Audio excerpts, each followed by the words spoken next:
आजच डाउनलोड करा आणि तुमच्या आवडत्या मालिकांचा आनंद लुटा।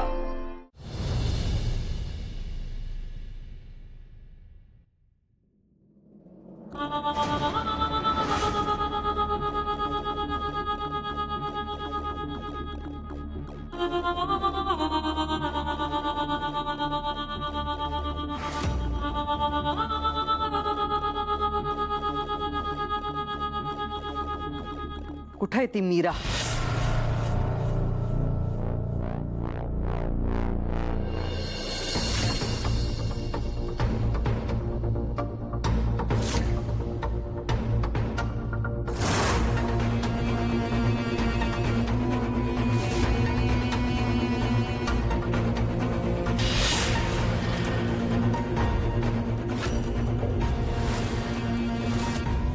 औक्षण करते तुझं।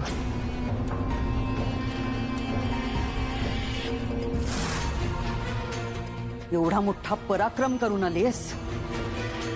माझी नात माझ्या मुलाचा आधीच रागराग करत होती आणि आता तू त्यांचं नातं संपूर्णच टाकलंस।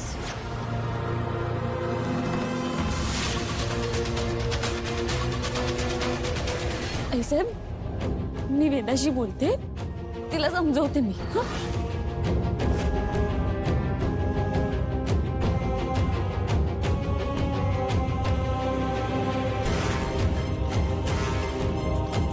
थांब मीरा।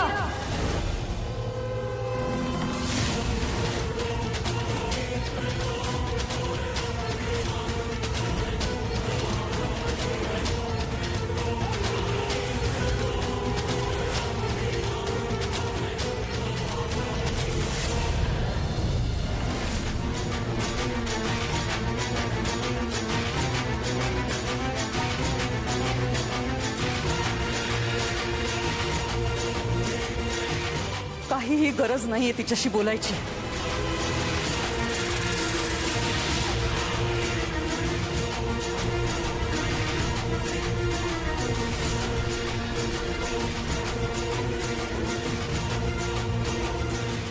झालं ना तुझ्या मनासारखं? मी म्हणत होते हे सेलिब्रेशन करायची काहीही गरज नाही। काय तर म्हणे अथर्व आणि वेदा एकमेकांच्या जवळ येतील। झालं तसं? उलट ते एकमेकांपासून आणखी लांब गेले।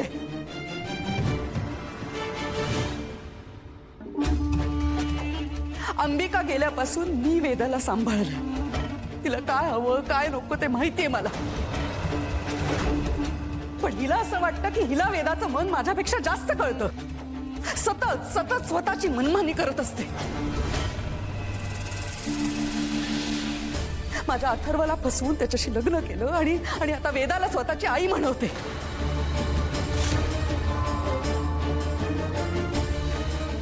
पण एक लक्षात ठेव मीरा, अथर्वचं आणि वेदाचं मन मी तुझ्यापेक्षा जास्त ओळखते। पाहिलत ना काय परिणाम झाले?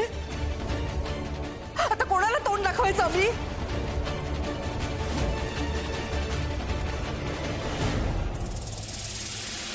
मॅडम प्लीज प्लीज, तुम्ही स्वतःला इतका त्रास नका करून घेऊ।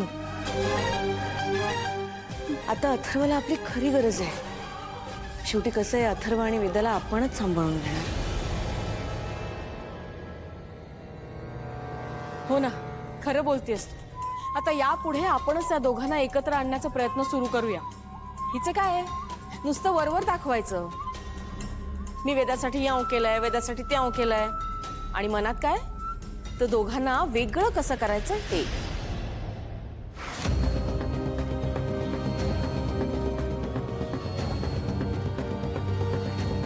माझ्या मनात असं अजिबात नाही आई साहेब। आई साहेब म्हणू नकोस मला।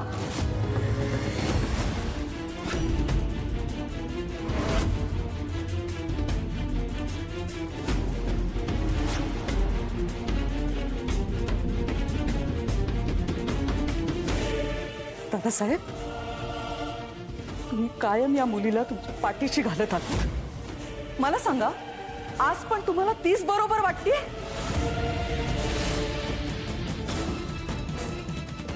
आई आई तू प्लीज शांत हो ना। आणि मला सांग, तू अचानक मंदिरातून घरी का आलीस?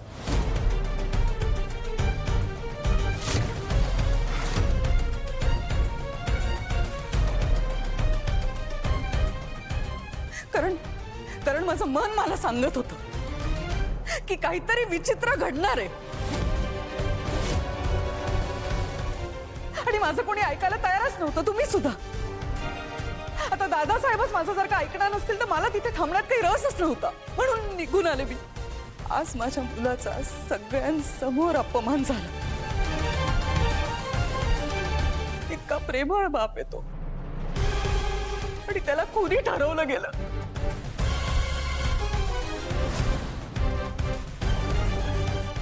काय मिळालं? काय मिळालं तुला हे सगळं करून?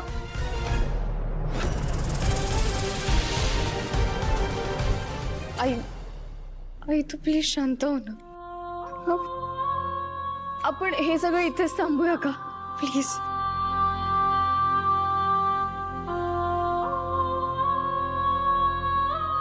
मीराबाईनी, तू वेदाकडे जा.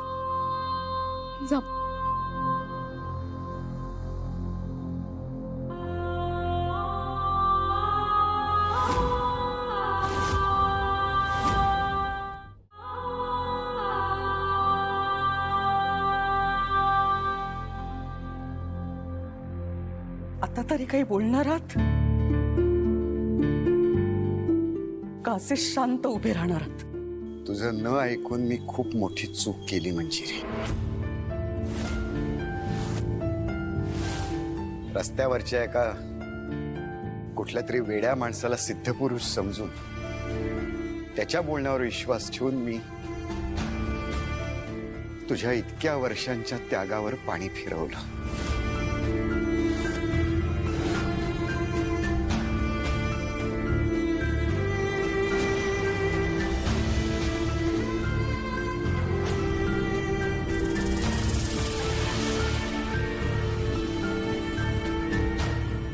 माफ कर मला.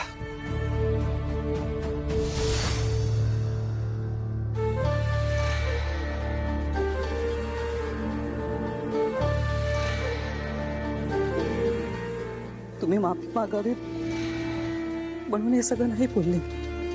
जे झालं ते झालं, पण यापुढे माझ्या खरेपणावर आणि माझं तुमच्यावर आणि या घरावर असलेल्या प्रेमाबद्दल शंका घेऊ नका.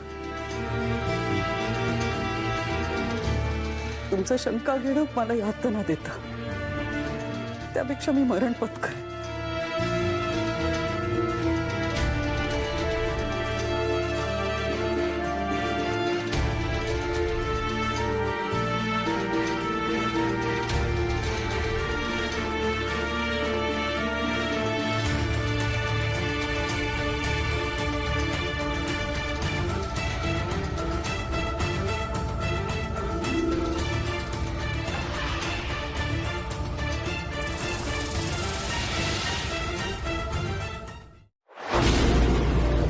तुला जपणार